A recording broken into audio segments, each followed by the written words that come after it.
വിജേഷ്, ഇപ്പോൾ ഈ പറഞ്ഞതുപോലെ അങ്ങനെ ദേവപ്രശ്നം വെച്ചു, ദേവന് അഹിതമായിട്ട് ഒന്നും സംഭവിച്ചിട്ടില്ല അല്ലേ? ആ ദേവപ്രശ്നത്തിന് അത് കണ്ടതിൻ്റെ അടിസ്ഥാനത്തിലാണ് ഈ ഉദയാസ്തമന പൂജ മാറ്റിയത് എന്നാണ് സ്വാമി പറയുന്നത്. സ്വാമി സ്വാമിക്ക് ലഭിച്ച വിവരം. യെസ്, ശരിയാണോ അത്? ഇതിലേ ദേവപ്രശ്നം ഇവർ വെച്ചു എന്ന് പറയുന്നുണ്ട്. അത് വെച്ചു എന്നുള്ള കാര്യത്തിൽ ആർക്കും ധാരണയൊന്നുമില്ല, ഉണ്ടോ ഇല്ല എന്നുള്ളത്. ഉള്ളത് തന്ത്രി ഇത് ഞാൻ നോക്കി അപ്പോൾ മാറ്റാവുന്നതാണ് എന്നൊരു കത്ത് മാത്രമാണ് ദേവസ്വത്തിന് കൊടുത്തിട്ടുള്ളത്. സാധാരണ ഒരു നൂറ്റാണ്ടുകളുടെ പഴക്കമുള്ള ഒരു അനുഷ്ഠാനം മാറ്റുമ്പോൾ ഭക്തരുടെ സാന്നിധ്യത്തിൽ ഒരു അഷ്ടമംഗല പ്രശ്നം വെച്ചിട്ടാണ് സാധാരണ ഇത് ചെയ്യാറ്. ഇത് വളരെ ഗോപ്യമായിട്ട് ചെയ്തതിൽ കൃത്യമായിട്ടൊരു ഗൂഢാലോചന ഉണ്ട്. ഇത് പറയാൻ കാരണം, ഇതിന് ശ്രമം തുടങ്ങിയത് നേരത്തെ സുധാകരേട്ടൻ പറഞ്ഞതിൽ ഒരു പ്രശ്നം എന്താണെന്ന് വെച്ചാൽ 3 വർഷം മുമ്പാണ് ഈ നാള് 2 ദിവസം വന്ന ഒരു പ്രശ്നം വന്നത്. അത് ബോധപൂർവ്വം ഉണ്ടാക്കിയെടുത്താണ് ഒരു വിവാദം. ഈ ഏകാദശി നാളിൽ ഒരു വിവാദം ഉണ്ടാക്കിക്കൊടുന്നത് വളരെ ബോധപൂർവമാണ്.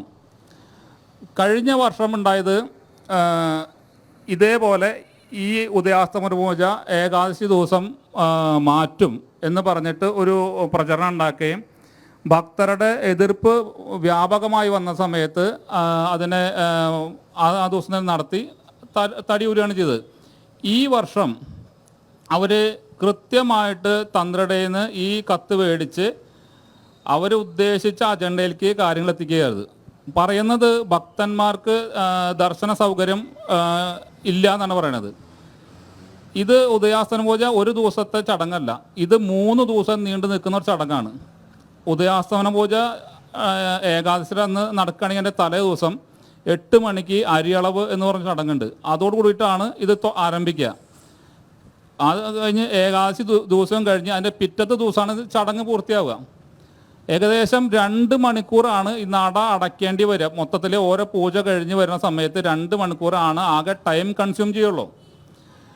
ഒരു കാര്യം മനസ്സിലാക്കേണ്ടതെന്ന് വെച്ചാൽ ഈ പൂജകളുടെ ഒരു മഹത്വം കൊണ്ടാണ് ആ മൂർത്തിക്ക് ശക്തി ഉണ്ടാവുന്നത്. അതിൻ്റെ ആ ഫലമാണ് ഓരോ പ്രാർത്ഥിക്കുന്ന ഭക്തനും കിട്ടുന്ന ഐശ്വര്യം.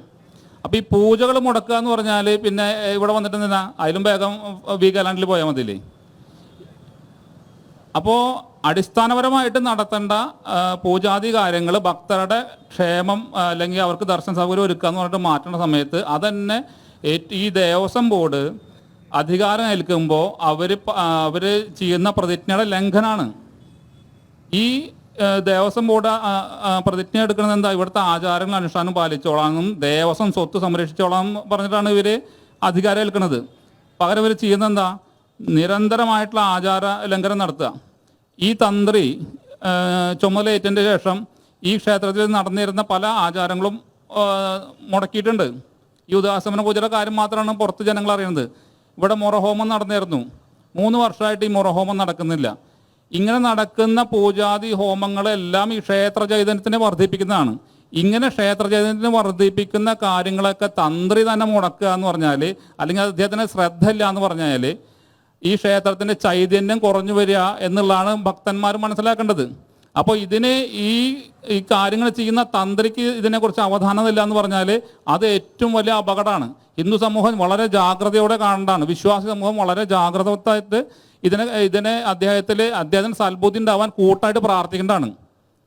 കാരണം ഇത് അദ്ദേഹത്തിന് ബോധമില്ലാതെ ചെയ്യുന്നതല്ല എന്ന് ഞാൻ കൃത്യമായിട്ട് മനസ്സിലാക്കണു. അതിന് എനിക്ക് ആധാരമുണ്ട്. പക്ഷേ ഈ ഒരു തുറന്ന ചർച്ചയിൽ പറയാൻ എനിക്ക് വൈമുഖ്യമുണ്ട്. കാരണം വെച്ചാൽ അദ്ദേഹം ഇരിക്കുന്നത് ഗുരുവായൂർ എന്ന ക്ഷേത്രത്തിൻ്റെ തന്ത്രിസ്ഥാനത്തായതുകൊണ്ട് ഞാൻ പല കാര്യങ്ങളും പറയുന്നില്ല. ആ പദവിയെ ഞാൻ മാനിക്കണു. പക്ഷേ ഒരു കാരണവശാലും ദിനേശൻ നമ്പൂതിരിപ്പാട് എന്ന വ്യക്തി ഈ ക്ഷേത്രത്തിൽ കാണിച്ചുകൊണ്ടിരിക്കുന്ന ഈ അധാർമികമായിട്ടുള്ള കാര്യങ്ങളെ ഒരു കാരണവശാലും ഞാൻ അംഗീകരിക്കില്ല. ഇങ്ങനൊരു അവസ്ഥയിലായതുകൊണ്ട് ഞാൻ അത് തുറന്നു പറയുന്നില്ല ചില കാര്യങ്ങൾ എന്നുള്ളതാണ്. രണ്ടാമത്, തന്ത്രി കെണിയിൽ പെട്ടതാണോ പെടുത്തിയതാണോ? അല്ല, അദ്ദേഹം കെണിയിൽ പെട്ടതൊന്നുമല്ല, അദ്ദേഹം ബോധപൂർവം തന്നെയാണ്. കാരണം ഇത് പറയാനുള്ള കാരണം എന്താ വെച്ചാൽ ഈ സമ്പത്തിനോട് എന്താ പറയുക, ചക്കരക്കുടം കണ്ടാൽ കൈയിട്ടാൽ ആരും നക്കും എന്ന് പറയുന്നത് തന്നെയാണ് കാര്യം.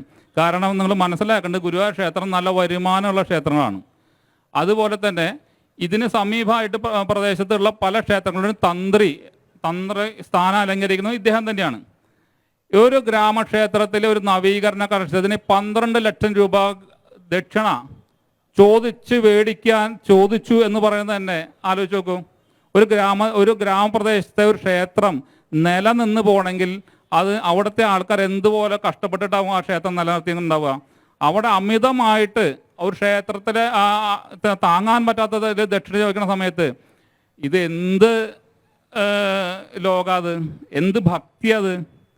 പണ്ട് മേൽപ്പത്തൂർ നാരായണ ഭട്ടതിരിപ്പാടിനോട് അദ്ദേഹത്തിൻ്റെ ഗുരുനാഥൻ ചോദിച്ച ചോദ്യമുണ്ട്, നല്ല ഒരു ബ്രാഹ്മണ ജന്മം കിട്ടിയിട്ട് അത് ഇങ്ങനെ ആക്കി കളഞ്ഞല്ലോ എന്ന് ചോദിക്കുന്നുണ്ട്.